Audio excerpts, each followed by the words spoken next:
Evening all student all hearing my channel 2%। तो सभी श्रोताओं को मेरा शाम का नमस्कार। और सभी श्रोताओं से प्रत्येक दिन की तरह मेरा विनम्र निवेदन है, चैनल पर आप नए हैं तो चैनल को सब्सक्राइब करना, फॉलो करना ना भूलें, जिससे आपका इस वीडियो के पढ़ने तक, अंत तक पढ़ने से आपका फ्यूचर संभल सकता है। तो मैं आपको रोज मोटिवेशनल वाक्यों के साथ आपको कुछ नई नई ज्योग्राफी से संबंधित, इतिहास से संबंधित, साइंस से संबंधित, कुछ नॉलेज से संबंधित कुछ जीके आपको देते रहते हैं। तो इस तरह से मेरा आप सभी श्रोताओं से विनम्र निवेदन है, और उन जो माता पिता सुनते हैं तो अपने बच्चों को विशेष ध्यान दें, मोटिवेशनल वाक्यों के तहत उसको उस सजेशन दें कि बच्चा यदि ऐसा करोगे तो आप अपने जीवन को संभाल सकते हो, जो जिससे हमारा नाम और परिवार का नाम रोशन हो सकता है। तो इसी मोटिवेशनल वाक्यों के साथ हम आपको ले चल रहे हैं। पहला मोटिवेशनल वाक्य है, teacher is the greatest achievement is a giving student the confidence to find. कर अध्यापक सबसे महान उपलब्धि होती है जो विद्यार्थियों को बड़े विश्वास के साथ देता और पाता है देयर ओन वॉइस, अपनी निजी आवाजों से, अपने निजी ज्ञानों से वो टीचर विद्यार्थियों को संजोने का कार्य करता है। जिस प्रकार से एक माली अपने फूल, अपने बागों का संरक्षण करता है, उसी तरह एक अच्छे अध्यापक का भी दायित्व होता है कि अपने विद्यार्थियों को हर एंगल से उसका अवलोकन करे, जिससे उसका विद्यार्थी अपने जीवन में अपने फ्यूचर को बना सके और आपका और अपने माता पिता का नाम रोशन कर सके।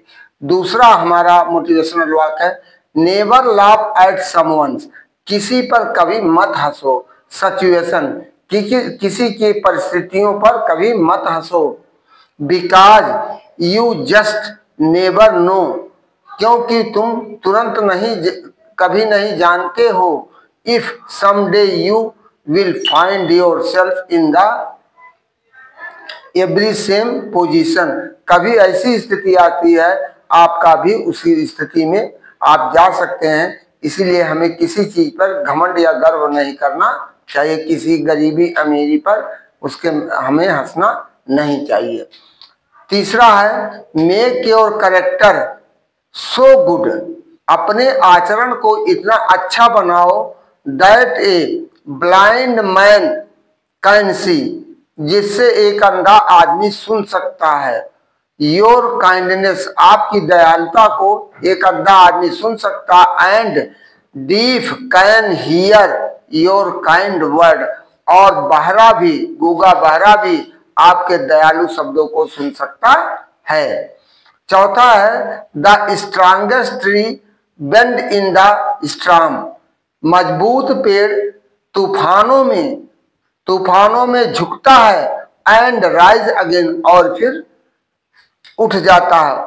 यदि आदमी परेशानी में, कहने का भाव ये भी है कि यदि आदमी परेशानी में भी है तो भी वह झुकता जरूर है, लेकिन एक दिन आएगा कि वह अपने बुलंदियों को पुनः प्राप्त कर सकता है। तो इसी तरह पांचवा हिंदी में है, दुनिया में सबसे कीमती गहना उसका परिश्रम होता है। दुनिया में सबसे कीमती गहना उसका परिश्रम होता है, और जिंदगी में सबसे अच्छा साथी उसका आत्मविश्वास होता है, और जिंदगी में उसका सबसे अच्छा साथी उसका आत्मविश्वास होता है। छठा है, जैसे लोहे का जंग लोहे को खत्म कर देता है, जैसे लोहे का जंग लोहे को खत्म कर देता है, ठीक वैसे ही इंसान को उसका अहंकार और घमंड ही नष्ट कर देता है। सातवां है, मृत्यु सत्य है। मृत्यु सत्य है यह जानकर भी मोह का जीवन बिताए जा रहे हैं लोग। मृत्यु सत्य है यह जानकर भी जीवन का मोह बिताए जा रहे हैं लोग। वर्तमान का पता नहीं, भविष्य को सजाए जा रहे हैं लोग। वर्तमान का पता नहीं, भविष्य को सजाए जा रहे हैं लोग। कल की चिंता पकड़कर कल की चिंता में पड़कर आज को गंवाए जा रहे हैं लोग, आज को गंवाए जा रहे हैं लोग। 8वां है पिता ने देखा है शिक्षित न होने का दुख और गरीबी। पिता ने देखा है शिक्षित न होने का दुख और गरीबी, तभी तो बच्चों से मन लगाकर पढ़ने की बात करते हैं, तभी तो मन लगाकर बच्चों से पढ़ने की बात करते हैं। यानी जिसके माता पिता अशिक्षित हैं वो बेचारे अपने बच्चों को शिक्षित हो, चूंकि गरीबी में और सब कितने दुख दर्द के साथ झेल रहे हैं उन मुसीबतों को, तो वो सोच रहे हैं कि हमारा बच्चा पढ़ लिख ले जाए तो हमारे तरह परेशानियों को ना उठाए, किसी के यहाँ बेगारी या मजदूरी करने ना जाए। तो 8वां है।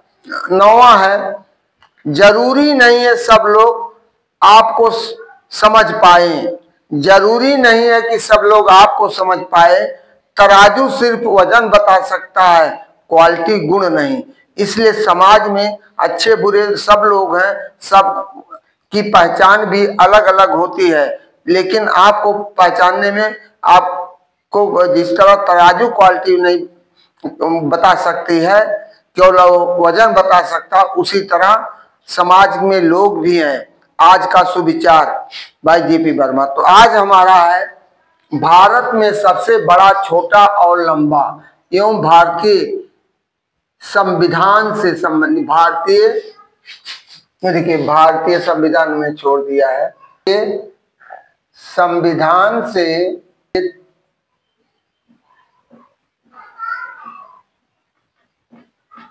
संबंधित प्रश्न एवं उत्तर ये आज हमारा आज के टॉपिक है। तो पहला है, देखिए भारत का सबसे बड़ा राज्य क्षेत्रफल में राजस्थान है। दूसरा है सबसे छोटा राज्य क्षेत्रफल में गोवा है।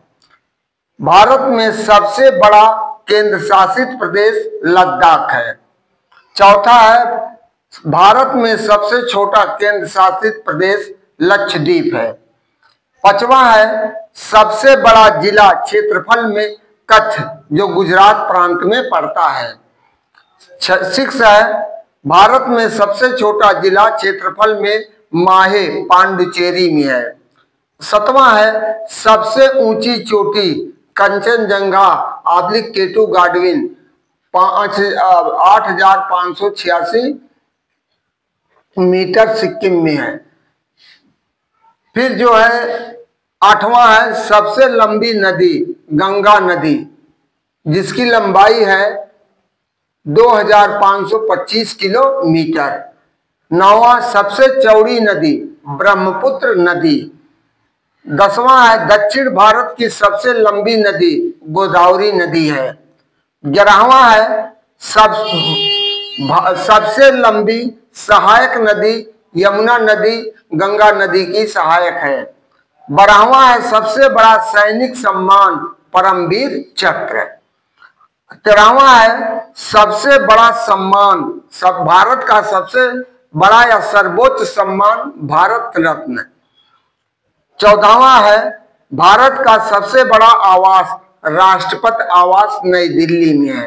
राष्ट्रपति का आवास बहुत बड़ा है, जबकि रहने के लिए एक, लेकिन वो तमाम प्रकार के कार्यालय या देश का प्रथम नागरिक होता है, इसलिए प्रथम उसका आवास भी होता है। 15वां है सबसे बड़ा किला रेड फोर्ट लाल किला है, जिसको अंग्रेजों ने बनवाया था। 16वां है ताजे मीठे पानी का सबसे बड़ा झील बूलर झील जम्मू कश्मीर में स्थित है। 17वां है खारे पानी का सबसे बड़ी तटीय झील चिल्का झील या उड़ीसा में स्थित है। 18वां है सबसे ऊंचा झील या चौलामू झील या सिक्किम में स्थित है। 19वां सबसे बड़ा कृत्रिम झील गोविंद बल्लभ पंत सागर उत्तर प्रदेश में स्थित है। 20वां है सबसे लंबा समुद्र तट मरीना बीच यह चेन्नई में स्थित है। 21वां है सबसे लंबी तट रेखा वाला राज्य गुजरात राज्य है। 22वां सबसे छोटी तट रेखा वाला राज्य या गोवा है। 23वां है सबसे ऊंचा झरना जलप्रपात कुंचिकल जलप्रपात है। और 24वां है सबसे ऊंचा बांध टिहरी बांध उत्तराखंड में है। 24वां है सबसे ऊंचा बांध और 25वां है सबसे लंबा बांध हीराकुंड बांध महानदी पर स्थित है। 26वां है भारतीय संविधान में, अब संविधान से संबंधित हम चल रहे हैं, प्रश्न है 25 के बाद 26वें से लेकर के 33 तक के हमारे संविधान से संबंधित प्रश्न है, जिसमें 26वां भारतीय संविधान में पहला हस्ताक्षर किसने किया था? डॉक्टर राजेंद्र प्रसाद ने किया था, जो हमारे स्वतंत्र भारत के प्रथम राष्ट्रपति भी चुने गए थे।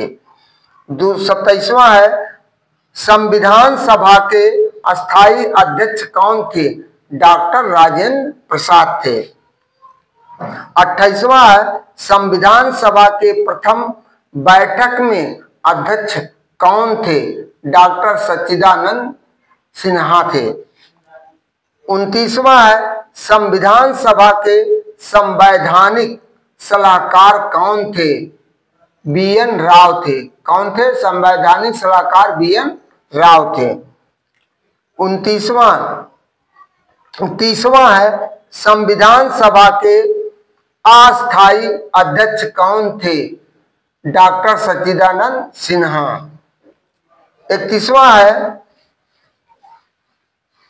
31वां संविधान सभा ने राष्ट्रगीत को कब अपनाया था? 24 जनवरी 1950 को अपनाया था। इसके बाद 26 जनवरी से वो गाना शुरू हो गया था। फिर 32वां है संविधान सभा के राष्ट्रीय ध्वज को कब अपनाया गया था? 22 जुलाई 1947 ईस्वी को अपनाया गया था। तभी से यह तिरंगा झंडा हमारा फहराया जाने लगा। तो अंतिम है 33वां क्वेश्चन, विश्व का सबसे बड़ा लिखित संविधान किस देश का है? या भारत का संविधान विश्व का सबसे बड़ा लिखित संविधान है। इन्हीं शब्दों के साथ मैं आप लोगों से पुनः यह गुजारिश करता हूं, यदि आप हमारे चैनल को लगातार सब्सक्राइब करते रहेंगे, वीडियो को लाइक और देखते रहेंगे, तो आपको कोई जीके संबंधित सारी जानकारियां, वन डे कंपटीशन से संबंधित सारी जानकारियां हम आपको देते रहेंगे, जिससे आपका फ्यूचर संभल सके। मैं इन्हीं शब्दों के साथ मैं आपके उज्जवल भविष्य की कामना करते हुए आप लोगों से पुनः अनुरोध करता हूं कि ज्यादा से ज्यादा हमारे वीडियो को देखें और चैनल को सब्सक्राइब करें और कमेंट के द्वारा हमें सूचित कर दें कि कौन सा टॉपिक, कौन सा आपको चाहिए, इतिहास चाहिए। यदि कहीं त्रुटियां कोई होती है तो उसको भी कमेंट में द्वारा हमें बताएं, जिससे उसमें सुधार लाया जा सकता है। क्योंकि आज लाइट का अभाव है, लाइट नहीं आ रही है, इसलिए लाइट की कमी के कारण आज हम वीडियो बड़ी शिथिलता के साथ डाल रहे हैं। लेकिन हम ये सोच रहे हैं कि यदि हमको एक कर्म करना है, जब तक हम नियमित नहीं रहेंगे, अपने समय पे पाबंद कोई भी व्यक्ति नहीं रहेगा, तो अपने जीवन में सफलता नहीं आ रहा। हमने कहा आदमी के 3 सबसे बड़े शत्रु होते हैं। पहला है आलस, दूसरा है नींद, तीसरा है अहंकार। तो इस तरह से हमें हर चीजों को, इन तीनों चीजों से बराबर दूरी बनाए रखिए और माता पिता की परिस्थितियों को ध्यान में रखते हुए किस तरह से हमारे माता पिता हमारे लिए, हमारे ऊपर पूंजी इन्वेस्ट कर रहे हैं। क्योंकि इस समय प्राइवेट विद्यालय की क्या दशा है, सरकारी विद्यालय की क्या दशा है। सरकारी विद्यालय में जाइए तो वहाँ कुछ पढ़ाई नहीं है, और प्राइवेट में आप जाएंगे इतनी महंगी महंगी फीसें हैं, किताबें हैं, ड्रेस है, 3-3 4-4 ड्रेस फैशन के दौर में लग रहा है। तो उसका आप भैया आप लाभ लिखाइए, लाभ लीजिए, जिससे आपके माता पिता आपसे तभी खुश रहेंगे, वह माता पिता तभी आपसे खुश रहेगा जब आपको देखेगा कि मेरा बच्चा मेरे बगैर कहे अपने समयानुसार अपने हर कर्तव्यों को निभा रहा है। और यदि उसको बराबर कंप्लेन विद्यालय से आ रहा है कि आपका बच्चा होमवर्क नहीं कर रहा, समय से विद्यालय नहीं आ रहा है, तो उसमें या तो कुछ माता पिता की त्रुटि होती है या बच्चे की स्वयं की लापरवाही होती है। तो वहाँ बच्चे का विद्यालय वाले अध्यापक का भी दायित्व होता है कि पेरेंट्स से संपर्क करके उसकी कमियों को बताते रहे। इन्हीं शब्दों के साथ मैं आपके उज्जवल भविष्य की कामना करते हुए आपसे अनुरोध करता हूं, चैनल को ज्यादा से ज्यादा सब्सक्राइब करें, वीडियो को लाइक करें, फॉलो करना ना भूलें। थैंक यू, धन्यवाद, गुड इवनिंग।